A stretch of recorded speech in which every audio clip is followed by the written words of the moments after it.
स्वागत है आपका एक और नए वीडियो में। आज का सवाल है कि 12 मीटर ऊंचे खंभे की जमीन पर पड़ रही छाया, अर्थात 12 मीटर ऊंचा खंभा है कोई। चलिए, जैसा कह रहा है ना वैसा एक काम कर लेते हैं, इसके कहने के अनुसार अपना अपना काम करते हैं। ये पहले बोला 12 मीटर ऊंचा खंभा, तो मान लीजिए ये जो है ना खंभा है, तो इस खंभा का ऊंचाई कितना है नूनू? 12 मीटर। ओके। और बोल रहा है पड़ रही छाया की लंबाई। इस पर जो छाया पड़ रहा है, इस खंभे का छाया, मान लीजिए इधर से एक सूर्य भगवान उग गया है, तो ये सूर्य भगवान का जो प्रकाश पड़ेगा इस खंभे पर, तो इसका छाया तो बनेगा। तो छाया जो है ना, वो छाया की लंबाई, छाया अगर सूर्य इधर है तो छाया इधर बनेगा। सूर्य इधर रहता, इस साइड सूर्य रहता, तो छाया इस साइड बनता है ना। तो सूर्य जब इस साइड में है तो छाया इधर बन रहा होगा। ओके। और छाया की लंबाई बोल रहा है 4√3 मीटर है। और पूछा है सूर्य का उन्नयन कोण बताइए। सूर्य का उन्नयन कोण मतलब कि सूर्य का उन्नयन कोण निकालना है हमें। और इसको हम एक त्रिभुज की तरह रूप दे दिए हैं अभी, तो देख सकते हैं इसको हम मान लेते हैं ए, इसका मान बी, इसका मान सी मान लेते हैं। अर्थात कौन सी का वैल्यू बताना है। सूर्य का उन्नयन कौन पूछा है ना, सूर्य का उन्नयन क्षितिज से जब नीचे जाएगा तो इसका एकांतर कौन सी आ जाएगा। इसीलिए नु सी का कौन बताना है, ज्यादा माथा नहीं लगाना है। कौन सी का मान बता दीजिए क्या डिग्री का है। अब देखिए हमारे पास ए बी दिया हुआ है और बी सी दिया हुआ है। चलिए इसको अब बना लेते हैं, नोट करेंगे। दिया है खंभा की लंबाई, ठीक है, खंभे की लंबाई, लंबाई ए बी ले लेते हैं। ए बी बराबर कितना हो गया? 12 मीटर। और छाया की लंबाई, छाया, छाया की लंबाई वो क्या लेते हैं? B C. कितना हो जाएगा? 4√3 मीटर।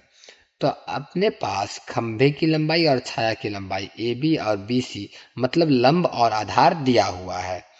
तो त्रिकोणमिति के अनुसूत्रों के हिसाब से, मतलब अभी उसको अनुपात बोलते हैं, त्रिकोणमिति के अनुपात में 6 अनुपात होते हैं: साइन, कोस, टेन, सेक, कोसेक और कोट। तो इन छह में से किस किस में लंब और आधार आता है? तो बोलिएगा, एगो टेन में आता है, एगो कोट में आता है। तो हम टेन लगा सकते हैं ना। टेन थीटा बराबर क्या हो जाएगा? लंब बटे आधार होता है, लंब बटे आधार। ठीक है। कैसे?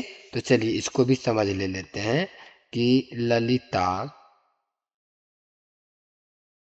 आम लाई, ऐसा एक सेंटेंस लिख लेते हैं।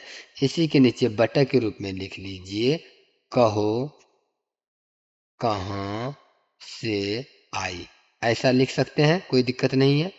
अब यहाँ पर ये जो पहला पॉइंट बनेगा ये बनेगा साइन का, और ये बनेगा कोस का, और ये बनेगा टेन का। तो साइन में हो गया लॉ और को, मतलब लंब बटा कर्ण। साइन का सूत्र हो जाएगा लंब बटा कर्ण, और कोस का हो जाएगा आ से आधार, को से कर्ण, आधार बटा कर्ण। और टेन का हो जाएगा लॉ से लंब, आ से आधार, से को अपवाद में रख दीजिए, लंब बटा आधार हो जाएगा टेन का सूत्र। इसीलिए टेन थीटा बराबर लंब बटा आधार। और वैसे इस वीडियो के माध्यम से अगर आपको त्रिकोणमिति के अनुपात समझ में नहीं आए हो तो कोई बात नहीं है, उसके लिए वीडियो बना हुआ है। इसी वीडियो के लिंक, मतलब डिस्क्रिप्शन में लिंक है, आप जाके चेकआउट कर लीजिए, देख लीजिएगा, बारीकी तरीके से समझ में आ जाएगा। ठीक है। तो टेन थीटा बराबर लंब बटा आधार हो गया। तो अब यहाँ पे हम लिख सकते हैं कि टेन थीटा बराबर लंब कितना हो गया? 12, अब बटा 4√3। तो ये 4 एकम 4, 4 तिया 12 कटा सकते हैं।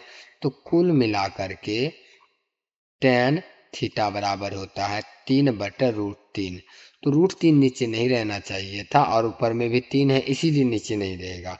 इसको हर परिमयकरण करेंगे। यहाँ पे लिख लेते हैं पहले, हर परिमयकरण, हर परिमयकरण करने पर। ठीक है।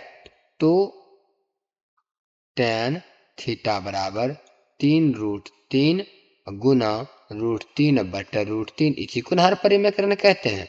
तो मतलब निकल के आया tan थीटा बराबर गुना हो जाएगा 3√3/3।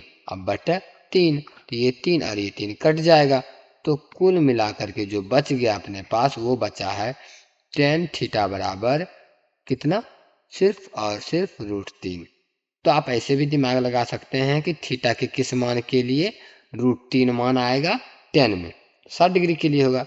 लेकिन कोई बात नहीं, आप ऐसे बनाइए tan थीटा बराबर √3 किसका मान होता है tan में, तो tan 60 का मान होता है। तो ये tan कैंसिल हो जाएगा और थीटा बराबर बच जाएगा 60 डिग्री। हो गया आंसर। ऑप्शन नंबर ए में 60 डिग्री है, तो यही आंसर सही हो जाएगा कि ए का मान 60 डिग्री होता है, मतलब सॉरी थीटा का मान 60 डिग्री। ओके, कोई बात नहीं। वीडियो समझ में आया हो या वीडियो पसंद आया हो तो वीडियो को लाइक कर दीजिएगा, चैनल पर नए होंगे तो सब्सक्राइब भी कर लीजिएगा। मिलते हैं इसी तरह के अगले वीडियो में।